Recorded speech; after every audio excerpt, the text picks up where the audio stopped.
Hey guys, welcome to this edition of PPN NASCAR Now. Well, today I'm playing a NBC NASCAR preview that came out yesterday, and I want to let you guys hear it. I did have some minor technical difficulties at the end, toward the end, but it's like 30 seconds where it's messed up. But I hope you enjoy it, and I got it fixed. Flag fell on 2020. Chase Elliott is a NASCAR Cup Series champion. For NASCAR, it was a season of challenges and hard-earned growth. But the green flag is ready to wave again. And while this year will, with luck, feel more familiar, much of it will be new. New tracks, new teams, and a new champion leading the way. Over the next 9 months, the wrenches turned, gears shifted, and strategies played will all factor in a test of ability, creativity, and bravery. It's time for one of the most anticipated seasons in NASCAR history, 2021.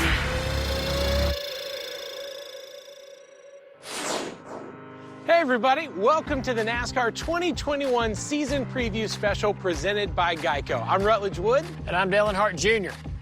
We're here at the Charlotte Motor Speedway, home of the Coca-Cola 600, to get you up to speed on everything you need to know about the 2021 NASCAR season, which kicks off February 14th with the Daytona 500. I can't believe it's already almost here. Can you? I know I've missed NASCAR, so I'm ready for the season to start. Oh my gosh, me too. We've got a lot in store to get you ready for the season. Your old buddy Steve Letarte sat down with the reigning Cup champion Chase Elliott, and Kyle Petty hit the road with Bubba Wallace to talk about his new opportunity. We'll also fill you in on all the new faces in new places with drivers changing teams and the new teams opening up shop. Later, we're going drivers only. Dale Jarrett, Jeff Burton, and myself, we're going to break it down, all the big topics, from Denny Hamlin's chance to three-peat the Daytona 500, to Kyle Busch's drive to bounce back from a disappointing 2020, and which drivers just might dominate this year. But first up, the biggest piece of news in 2021 is the race schedule, which features more new tracks and other shakeups than we've seen in I don't know how long. Let's take a look at all the twists and turns on the 2021 NASCAR calendar. There's a big change right off the bat, with the Busch Clash running at the Daytona Road Course for the first time ever. Then, a week later, it's the 63rd running of the Daytona 500. After that, we're right back to the Daytona Road Course for the first of this season's 7 road course points races. The week after that, it's something we've never seen before. Cup cars on dirt at Bristol. It'll be the first Cup race anywhere on dirt since 1970. Darlington's getting a second race for the first time in more than a decade, and we're moving Throwback Weekend to early May. Next, we're headed deep into the heart of Texas, Austin to be precise, for the first of 3 new road courses, Circuit of the Americas. Then, for Memorial Day weekend, we're here at Charlotte for the Coca-Cola 600, NASCAR's tribute to the men and women of the armed forces. Then it's off to Music City, Nashville, Tennessee. Our team here at NBC Sports takes the handoff from our friends at Fox. July and August give us 2 more tracks new to the Cup Series, Road America and the Indianapolis Motor Speedway Road Course. And once again, the regular season wraps up in Daytona for a last chance to make the playoffs battle on the high banks. The playoffs kick off in Darlington on Labor Day weekend, and we're locked in for 10 weeks of action, all the way to Phoenix, where the 2021 champion will be crowned. That's a lot to look forward to, Dale. Let's break it down by the numbers. Over the next 9 months, we'll do 36-point races at 23 different tracks. 4 of those are new to the Cup Series, not counting the fact that Bristol will be covered with more than 100 truckloads of dirt for one visit. There's going to be 7 road courses, more than double what we had last year. By the end of the season, we'll turn more than 8,100 laps, covering nearly 12,000 miles, which is almost enough to drive between New York City and Los Angeles 5 times. Plus, there's going to be at least 3 new race teams in the mix. But no matter how you add, subtract, multiply, or divide it, there's still going to be just one champion with the trophy at the end of it all. You know, there's a lot of new tracks coming our way this season. What are you most excited about? Circuit of the Americas is going to be one I think a lot of people are excited about because the facility is just so nice, and road courses have been really good shows over the last couple of years, so that's probably top of my list. We're going to see more than double the number of road courses this year than we've seen in the past. What's that going to mean for the teams and the drivers together? You know, the focus on being a great road course racer and having a great road course program ramps up for everybody. A lot of teams could kind of get through the year without putting so much effort or focus on that, and the drivers could do the same thing. I mean, you know, some drivers just didn't put any effort or time into having success on those weekends, and whatever they got is what they got. Instead of just being great at one thing or great at a few things, now they're going to have to be good at all of it, and should be interesting to see who can go out there and try to beat Chase Elliott. He's been the guy that's dominated at the road courses over the last couple of years, won pretty much every road course race we've had. It's been 50 years since the Cup Series has run on dirt, and it's happening this year at Bristol, of all places. What do you think we're going to see? The track configuration, from what I'm hearing, is quite a bit different, not quite as wide as what the original dirt race at Bristol looked like when the World Outlaws ran there. So it'll be a little bit more of a narrow racetrack. I'm looking forward to an exciting show. We're going to get to see those guys with that dirt experience shine. We also will get to see who of our Cup regulars has that dirt talent maybe they haven't tapped into yet, right? It's going to be crazy. Oh, it'll be wild. Something I know you got to be excited about, Dale. We're going back to Nashville Superspeedway. I think it's real important that we race in the town where we celebrate our champions, so I'm excited that NASCAR is going to be back in the city. Superspeedway's been there for a while. They've got some Xfinity races out there. They know how that track is going to work and perform, and it's great to see a track get a second chance. What driver does this shakeup of the schedule really benefit? Well, I think if you've got, you know, a lot of confidence in how fast you are at road courses, you got to be excited about that because there's a lot more road courses on the schedule. I think it helps Chase Elliott. It gives him an opportunity to win more races, accumulate more playoff points and bonus points. I think it improves his chances to be even tougher to beat in the playoffs. It's always exciting to see these changes happen. I think it's going to be a great year. Coming up, our friend Kyle Petty sits down with Bubba Wallace to talk about his new ride. But first, Rent or own, Geico makes it easy to bundle home and car insurance. Having a home is hard work, so get a quote at geico.com. Easy. one guy who's really excited about all the road courses on the schedule this season, Chase Elliott. He's working on a streak of 4 straight road course wins, so there's a lot of chances for him to shine in 2021. And don't forget, Chase wrapped up 2020 right where every driver wants to be, on the championship stage with the Bill France Cup. My old crew chief Steve Letarte called up with Chase to see how his life's changed since winning the title and what he's got in store for the competition in the new year. The guy really making tracks toward the front, Chase Elliott. Chase Elliott is on the move. Chase Elliott is going to win his way into the championship four. Chase Elliott, a new champion in NASCAR. Chase Elliott is a NASCAR Cup Series champion. So there's a lot I want to ask you about 21, changes, venues, schedule, but we can't talk about 21 without looking back. Has it sunk in yet? I mean, that's quite an accomplishment, being the champion. Yeah, I feel like there's been moments of it in time that, you know, you'll think about it and it'll hit you kind of hard. And then there's certainly times where, like, you know, did that really happen or not? So what an end of the year. I mean, we couldn't ask for anything more. Your hometown, they rallied around you. They threw a parade for you. What is it like to kind of go home and be that guy, be the kind of the face of the town? I definitely was taken back by that. Just the acceptance of everybody. I feel like the support there has always been good, but to see it in that fashion in light of everything going on in the world, people showing their support and excitement, and it was amazing. It really was.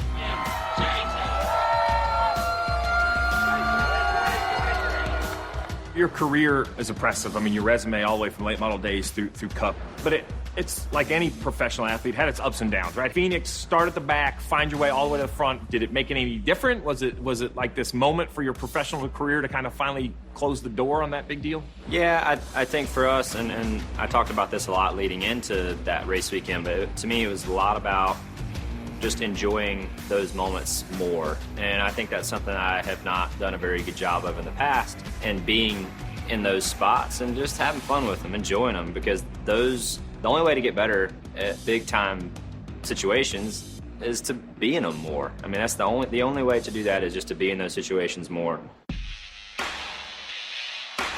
Let's talk about your teammates. I mean, you have 4 very young drivers, very mature and very, very experienced, but young, very young drivers. Definitely different. The first thing that comes to my mind is that first meeting I stepped into in 2015. I'm walking in this room, and you got Jeff and Jimmy and Dale and Casey, and I'm like, man, I don't belong in here. You know, like I shouldn't be here.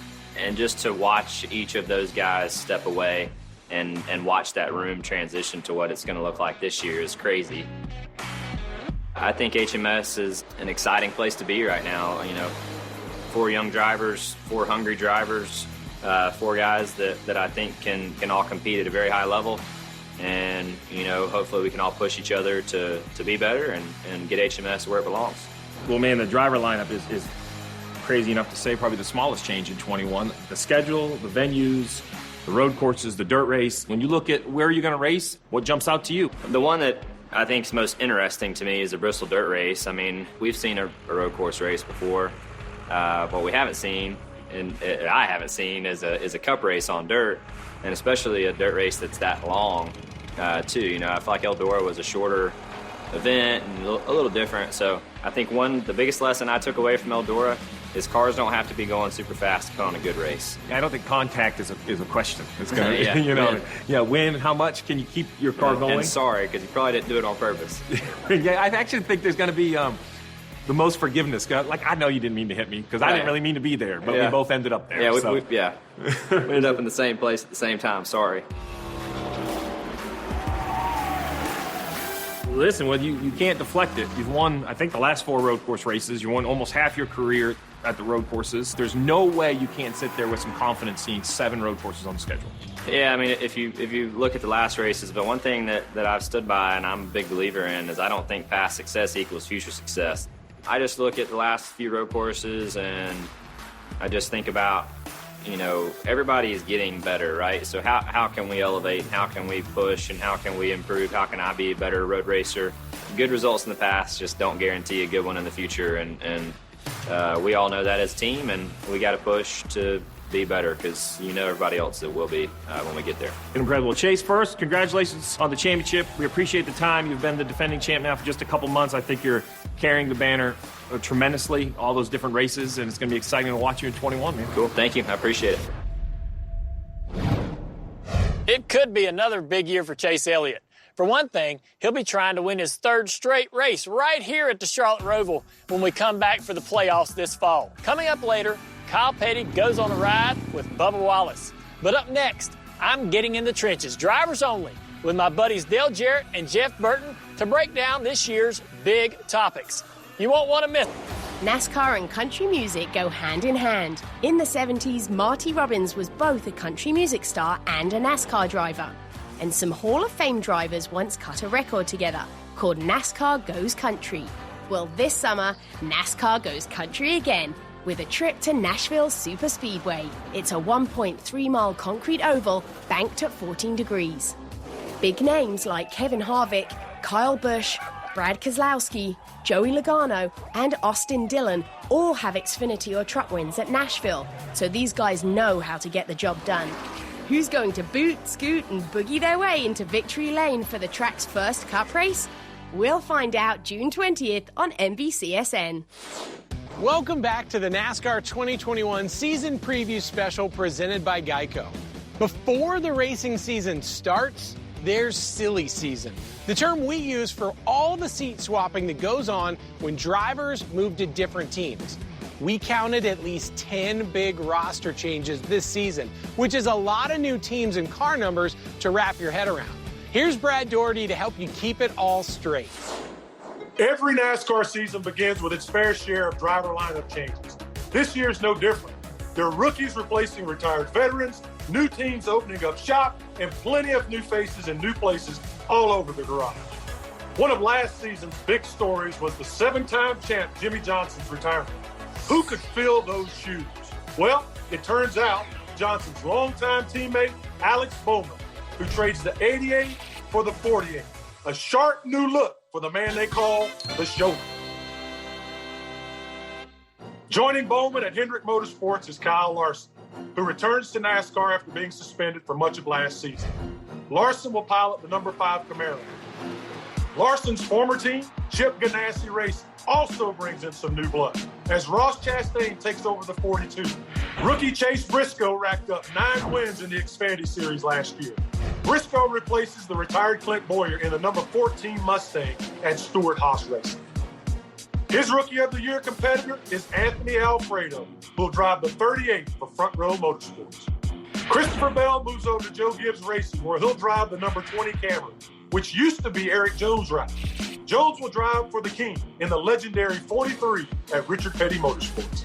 The last guy to run that car is getting another opportunity to rep one of sports' most iconic numbers, this time 23. Bubba Wallace moves from Petty to the brand new 2311 Racing, co-owned by basketball legend Michael Jordan and 3-time Daytona 500 champ Denny Hamlin. A couple of other new teams are popping up as well. Spire Motorsports has become a 2-car operation, bringing Corey LaJoie on board to drive the number 7. And former driver Justin Marks debuts his new team, Trackhouse Racing, with the backing of Mr. Worldwide himself, Pitbull.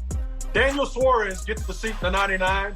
You might have heard they believe that they will win. There's a lot of new teams. I don't know if I can keep up with all of it.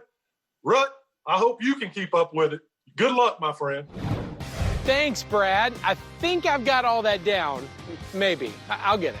To really dive into how these new driver lineups are going to play out on the track, my co-host Dale Jr. got together with our friends Dale Jarrett and Jeff Burton to break everything down. Guys? Well, silly season's been a thing in NASCAR for years, and it certainly delivered this offseason. DJ Jeff, let's talk about a couple of drivers that are on top of mind as far as with new teams and what we think they're going to accomplish this year. The guy that comes to my mind immediately is Kyle Larson. I think Hendrick Motorsports is getting closer to the Hendrick Motorsports that we're accustomed to seeing, running up front, winning races all the time. I think they got closer last year. But number 2, I think that Kyle Larson, he saw the thing that none of us ever wanted to see as a driver. He saw the end of his career right in front of his eyes. And I think that makes him extremely dangerous. And we saw what he did this summer and this fall in the Dirt Series. I mean, what he did was phenomenal. It was historic. I think he has tons of talent. We all agreed on that forever. But I think now he has a focus that he didn't perhaps have before and a perspective that he didn't have before. And I just think that makes him extremely dangerous. Yeah, I have to agree 100%. I think he has grown up a lot in that by what I've seen and read and listened to him. And then the other side of it, and not to take away from Ganassi Racing, but you've always wondered if he was at one of the top-tier teams, and Hendrick Motorsports is obviously that. I think he has an opportunity to come right out of the gate and make a big statement. Yeah, absolutely, especially with Dirt Bristol early in the schedule. Man, it's going to be a track I think that he's got a real shot at winning. Christopher Bell's another guy on my list as he moves into a true Gibbs race car to see what he can do with that 20 car. Eric Jones has been in that car for years, wasn't getting the results that they were hoping for. Christopher Bell finally getting in a quality top tier, top 10, top 5 car. I think, too, a year of experience. And last year was the hardest year in the history of NASCAR to be a rookie. No practice, so many unknowns. These guys going into those Cup cars that drove completely different than an Xfinity car drove. I mean, they had a huge learning curve. Being able to build off of that last year, being a real Gibbs organization, Christopher Bell is in a great position to win a bunch of races. We talk about all of these teams coming in, but one stands head and shoulders above everybody else, and that's Michael Jordan coming into this sport. The impact that has. To have that name associated with NASCAR racing now is a huge benefit, I believe. I think he's going to be at a lot of the races. He's going to be interested in what's going on with his race team and with his driver, Bubba Wallace. And now everybody wants to be put in that best position you can be in. We all wanted to be in the best car with the best team that we could get. Bubba Wallace has stated that. He thinks he's got the talent. I believe he does too. And now it's up to him to go get the job done. Certainly it's a new team. Could take him a little while. Yeah, I think the one thing that they need to have, Bubba, the team, the owners, is patience. Yeah. Building a new team is tough. And to be able to find your way into that competitive side of the sport. And, you kind of start out with some modest goals of top 20s, top 15s. Once you're starting to do that on a regular basis, you can raise those goals and elevate your expectations of the team. But I think they should start easy, not put a lot of pressure on themselves. Yeah, I agree. There's a learning curve that Bubba's going to have to go through. He hasn't driven top-notch equipment in the Cup level. And it's going to be an adjustment. And he's going to have to check himself a little bit and not try too hard. And that's the hardest thing to do. When you've worked your life to be in this position, Bubba needs to take a step back, take a deep breath, understand the goals, right, and keep your mind on that throughout the entire race, throughout every day, every week, because it will overwhelm you if you get out to a slow start with equipment that you think's better. You got to check yourself. You got to set reasonable goals. Well, there's a lot going on, a lot of new drivers. It's going to be exciting to see just how those guys perform throughout the year. A lot happening in Sport Rut.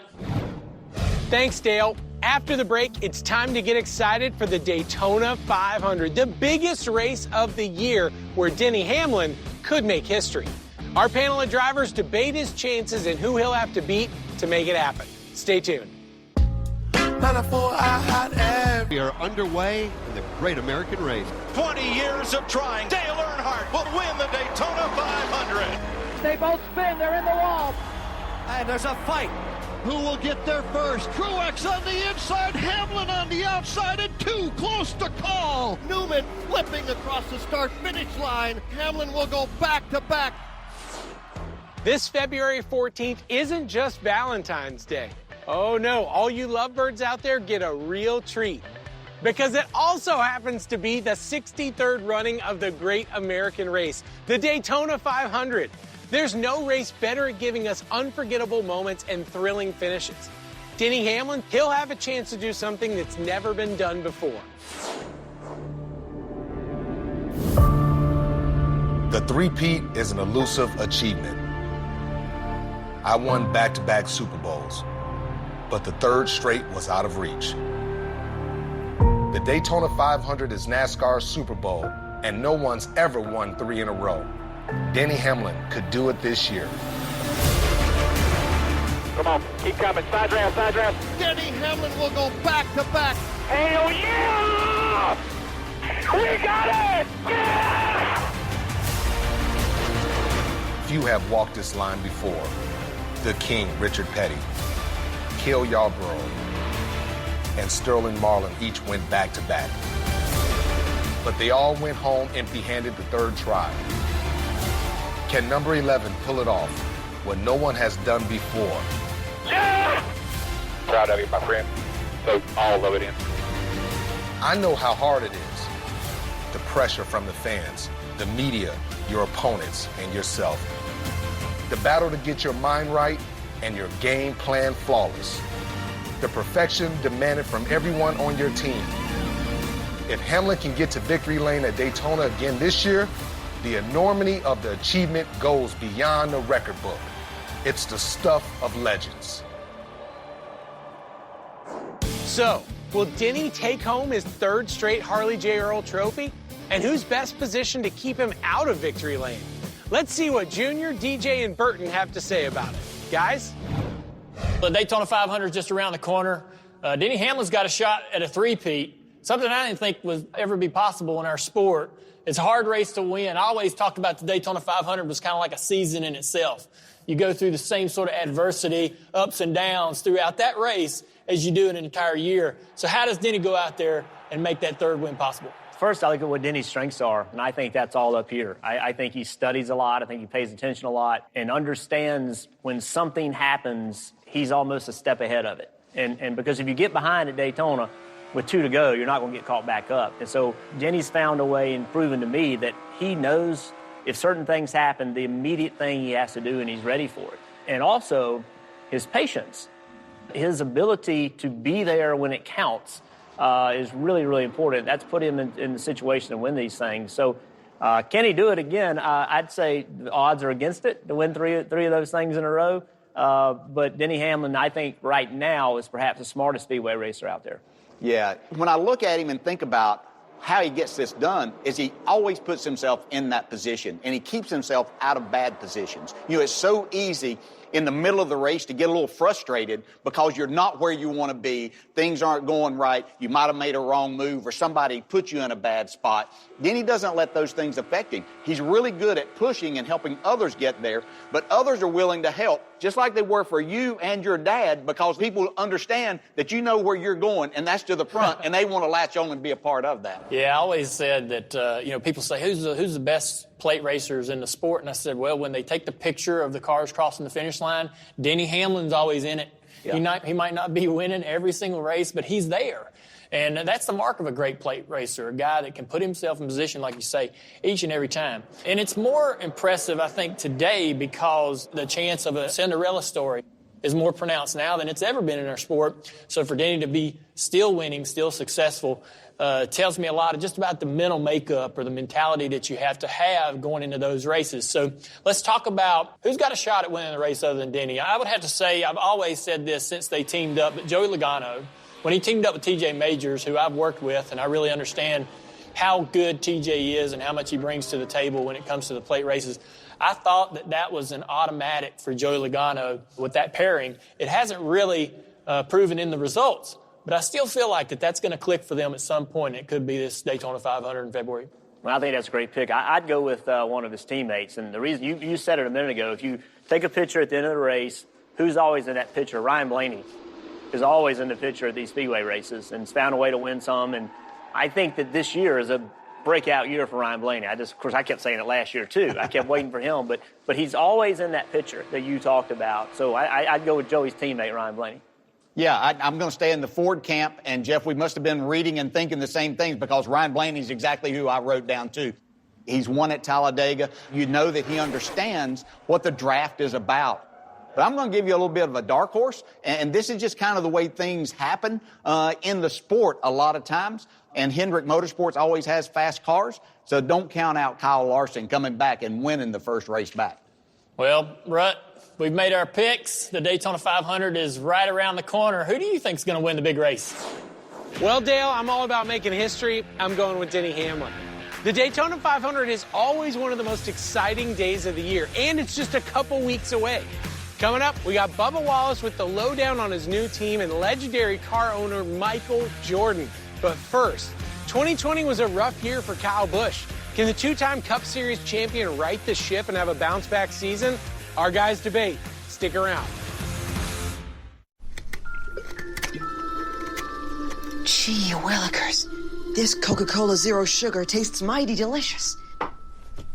Come on, buddy. It has zero sugar. But it tastes great. Let's take the breakables away. If you keep lying like this, you'll be a puppet forever. But it's the honest truth.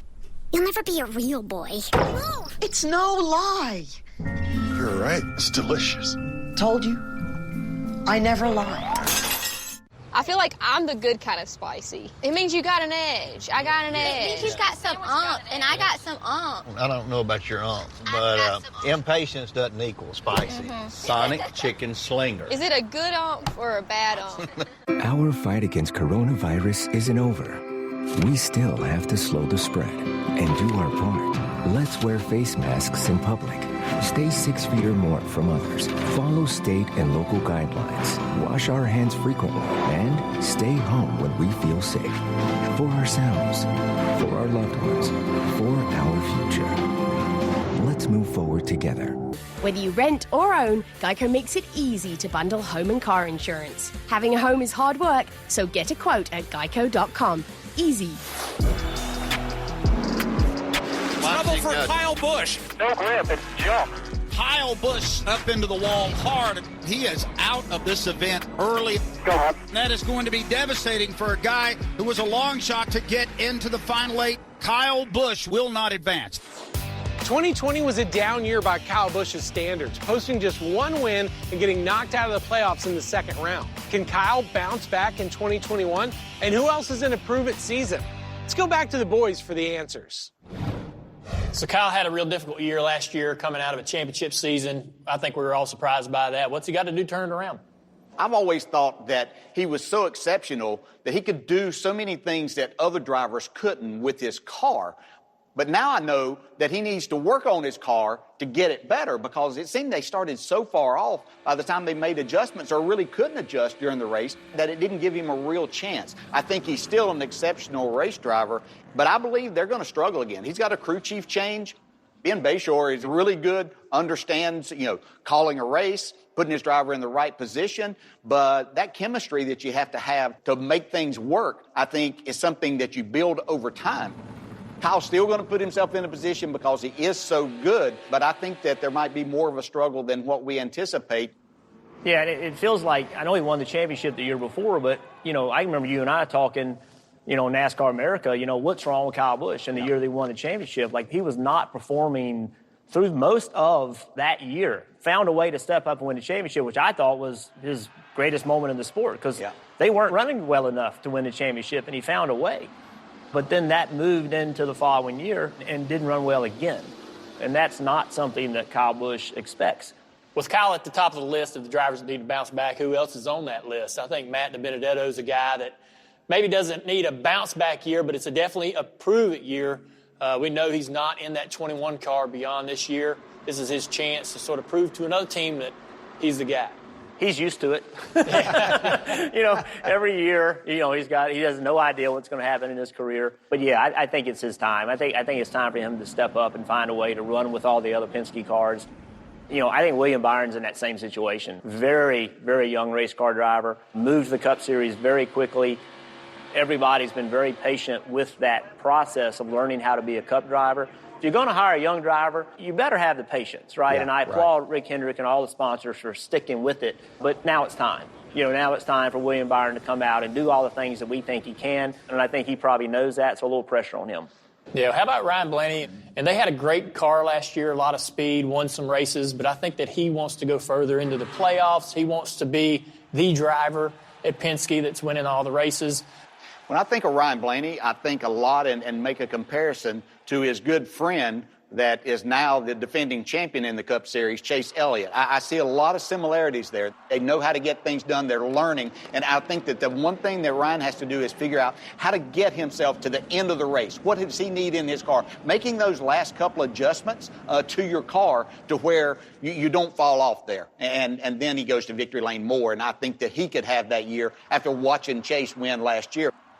Kevin Harvick, is last year such a bad year? He won all those races. Obviously, they're disappointed with how things turned out with the championship, but did they kind of got a chip on their shoulder going into the next season? If they have a chip on their shoulder, how do they use it, right? Is it positive or does it hurt them, right? And those moments like that where they didn't move along, sometimes they can fracture a team. Knowing, Rodney and Kevin, it'll make them tougher, it'll make them stronger, make them better. And, if it does, watch out, right? Those guys will be really hard to beat. Well, we know a lot of drivers put a lot of pressure on themselves. They're under a tremendous amount going into this season to try to improve last year's results, Rhett. When we come back, Kyle Petty hits the road with Bubba Wallace. Bubba's got a brand new opportunity this season and more expectations than ever before. How's he handling the pressure to perform with a new team? Come on back after the break to find out. Tasha, did you know Geico could save you hundreds on car insurance and a whole lot more? So what are you waiting for? Hip Hop Group Tag Team to help you plan dessert? Geico. Whether you rent or own, Geico makes it easy to bundle home and car insurance. Having a home is hard work, so get a quote at geico.com. Easy. NASCAR was born on dirt tracks, but the Cup Series hasn't been off-road since 1970, when Richard Petty won at the North Carolina State Fairgrounds in Raleigh. This spring, it's a return to the sport's roots as Bristol Motor Speedway gets completely transformed. More than 1,400 tons of dirt are getting packed on top of the concrete and shaped with 19-degree turns. Some of the sport's most talented drivers are dirt racing masters, while some big names have never touched the stuff. The only thing we can expect is wall-to-wall action, because even covered in dirt, it's still Bristol, baby. Bristol on dirt. Man, that is going to be a show. Everybody's already got dirt racing masters Kyle Larson and Christopher Bell penciled in as the favorites for that race. But don't count out Bubba Wallace. He won the truck race at Eldora in 2014. And this year, he's got a brand new team with some high-profile owners. Kyle Petty caught up with Bubba to talk about this fresh opportunity he's got for 2021.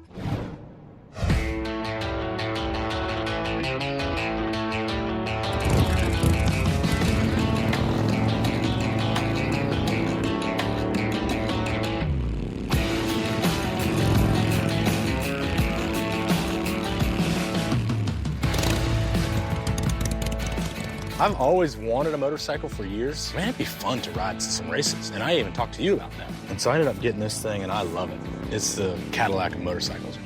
Took it up twice up to Bristol. Great ride up there. I've been riding forever. It's therapy. It's therapy in that helmet. Is it a place that you can go and just escape from everything that's Absolutely. going on? Just get away from everything. Get away from the madness, especially when the weather's nice.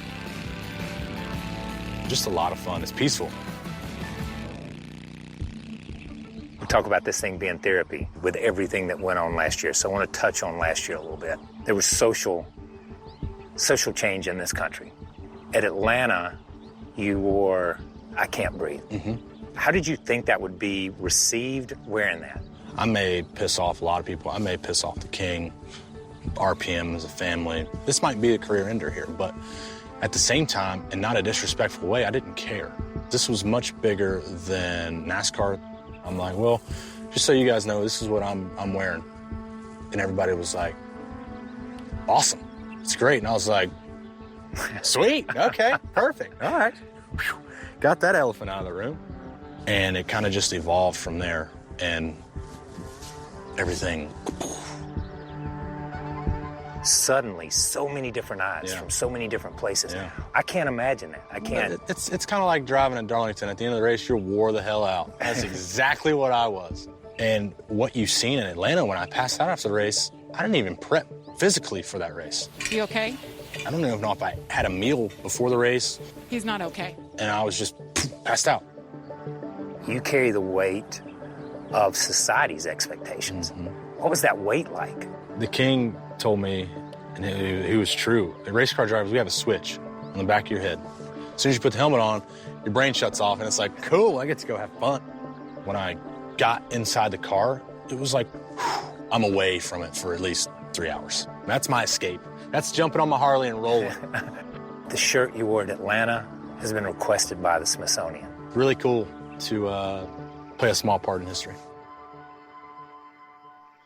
We get to the end of the year and things are calming down, and oh my goodness, you signed with Michael Jordan and Denny Hamlin. Yeah. Denny calls me, hey, what are you doing? I said, just sitting here on the couch. He's like, here, someone wants to talk to you. Hey, man, if we do this deal, there's no more running in the back. And I was like, oh, that's MJ. Oh, hey, man, how you doing? You know? It may have sounded like a joke, but he's serious. Throwing a jab, right off the punch. And I was like, all right, cool. I like that. And he said, hey, by the way, before I let you go, what were you doing 3 weeks ago? He's like, you were pushing Denny on the restart, and you went middle of 3 wide knowing it wasn't going to work. And I was like, like, it's super cool that he was that in tune. He was like, why didn't you just stay in line? Now let's move to Denny. He was the bus driver. Has he let you in on any of his secrets? So he told me, we had a good conversation. If something ain't right, you come to me. And he was like, it's not going to be the 4 JGR cars and then you. We're all in the same household. It's been cool watching his vision. And Denny's got a wild imagination. He plays a massive role. And so it'll be interesting competing against him.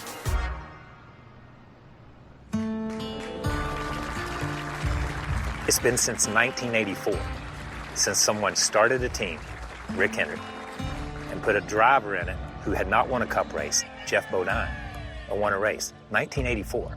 Wow.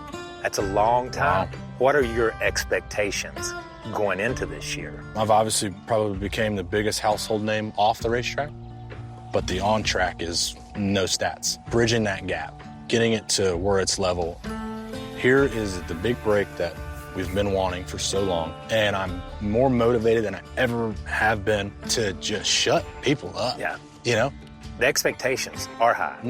Rome wasn't built in a day. Do you know how many people think that Rome was built in a day? Yes, they do. But you're not going to do everything in his first 36 races. I think give us the first couple races to get through those growing pains. But, my goals is 2 wins this year. And I think that's very doable. Opportunities are endless. Another car, another driver, more resources coming in if we do everything we're supposed to do and give it our 200% effort. The next 3 years for me is like, here you go. Here's your opportunity. Don't fail.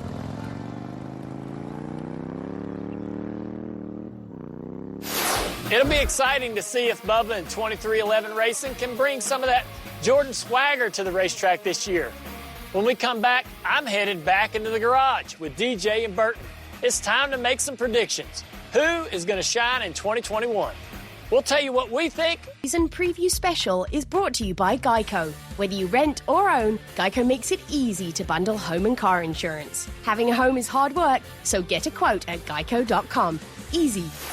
We've covered all the top stories heading into this new NASCAR season, but I know the most important question on everyone's mind: who's going to have the best year? It's time to get our drivers on record on who they think we'll see contending for the championship in Phoenix this fall. Into another season where there's not much. He's the best there, but I think it's. Kevin was my. It's been a lot of fun, guys, talking about what's going to happen, what we can be. Have another good year, and you just saw except for the championship 4. Of the road. Most difficult tracks to win on. The defending champion, Chase Elliott. Standing anywhere and everywhere. This is Ross's house. Bryson DeChambeau. Into this new NASCAR season, but I know the most important question on everyone's mind: who's going to have the best year? It's time to get our drivers on record on who they think we'll see contending for the championship in Phoenix this fall. Guys? All right, well, let's talk about the teams that are going to probably make the most impact this season. Let's talk about who maybe your top 5 drivers are going into next year.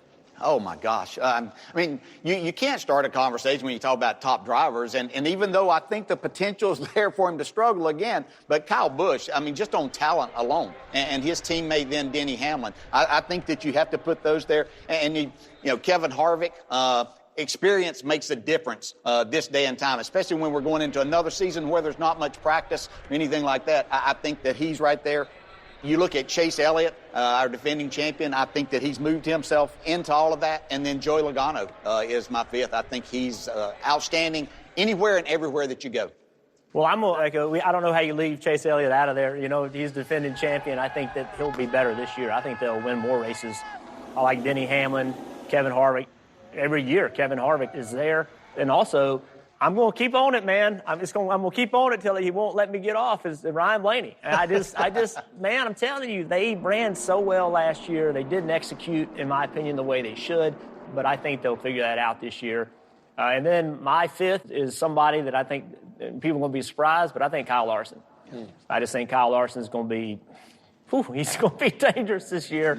I just don't think I can leave him out of my top 5. Yeah, I would. I had the same top 5 as you, Jeff, except for Blaney. I had Logano, and I agree with you on Larson. He's in my top 5 as well. I think that, no disrespect to Ganassi, but I just don't know if we really saw what he was capable of in the Cup Series. And now, like you say, he's got that renewed sort of energy and focus. He could be pretty spectacular, and I wouldn't be surprised. Let's talk about who gets the most wins. We had drivers last year winning a lot of races, Hamlin and Harvick just knocking them off week after week. Who gets the most wins this year? I'm going to go with the defending champion, Chase Elliott. There's a lot of road course races, and that man has proven that he's the best there. But I think it's his performance that he showed at the end of the year on different types of racetracks. Short tracks, winning at Phoenix, which is one of the most difficult tracks to win on. I think that he gets the job done and goes to the top of the list with most wins. Obviously, we talked about this show before we sat down, and I had Kevin Harvick on my list, and you just made me change my mind. Because, when you think about the addition of the road courses, and you think about, Kevin and his team, they struggled there. And then you think about short tracks, they kind of struggled there. So Kevin was my guy, but yeah, you just made me change my mind. I like your pick. I'm going to go with your guy. Yeah, you changed my mind too. I was the same way. I had Kevin Harvick jotted down to win 5 races and everybody else underneath there around 3 or 4 wins. But Chase Elliott has been dominant on the road courses. I think he continues that next year, and he'll win more races than anybody else. So we pretty much covered everything except for the championship 4. So who's your championship 4? I think Hendrick Motorsports is going to put 2 guys in there. I think Chase Elliott's going to make it back. I think Kyle Larson's going to be there. I can't, in good conscience, keep Kevin Harvick out just because he just always seems to be there. And also, I don't know if it's a surprise by any means, but Martin Truex Jr. I think there's a major improvement with that team this year. Interesting. I think when you look at it, you have to figure, I do, that Kevin Harvick's going to have another good year and be a part of that. I struggled a little bit between Joey Logano and Brad Keselowski. But I think Brad finds himself there once again, battling for a championship. And then I agree, Hendrick Motorsports is going to have two drivers, same two, I believe. Kyle Larson is going to find himself in there in the mix, and Chase Elliott's going to be back there once again. Yeah, I agree, too, with the Hendrick Motorsports drivers, Larson and Chase Elliott. Logano, I think he showed real tenacity and his ability to just shut it out and get down to work in the playoffs and do what needs to be done. Kyle Busch is my dark horse. Oh. Would you believe he's a dark horse? He's not really a dark horse. But, it's so hard to pick those four. You just never know. But it's been a lot of fun, guys, talking about what's going to happen, what we can be excited about for an amazing season coming up. Those are your expert picks. It's been great to hear from the fans on what they think is going to happen next year. I know you guys. Thank you guys for listening. I hope you enjoyed it. I enjoyed putting this together, and be on the lookout for more NASCAR previews. I know TMD is doing a team-by-team preview, and I'll be putting that out for you guys in the coming weeks. We are 13 days away from the Daytona 500, y'all. Have a good day, y'all, and God bless.